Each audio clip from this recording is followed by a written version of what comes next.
Sa episode na ito, ang pangunahing laban ay sa pagitan ni Nacho Dragneel at ni Wraith, isang kakaibang Dragon Eater na isang multo. Si Wraith ay may kakayahang alisin ang kaluluwa ni Nacho mula sa kanyang katawan, na nagpadala kay Nacho sa isang tila langit na lugar. Dito, nakatagpo ni Nacho ang mga alaala ng kanyang mga mahal sa buhay, isang taktika ni Wraith upang gawing mahina ang kanyang kalaban.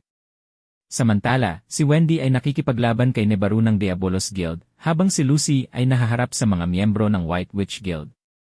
Si Erza naman ay nakikipaglaban kay Jelal, ngunit si Laxus ay dumating upang tumulong. Sa kabila ng mga pagsubok, nagawa ni Nacho na makawala sa bitag ni Wraith at ipagpatuloy ang laban. Ang episode na ito ay puno ng aksyon at emosyonal na mga eksena, lalo na sa bahagi ni Nacho na nagpapakita ng kanyang lakas at determinasyon.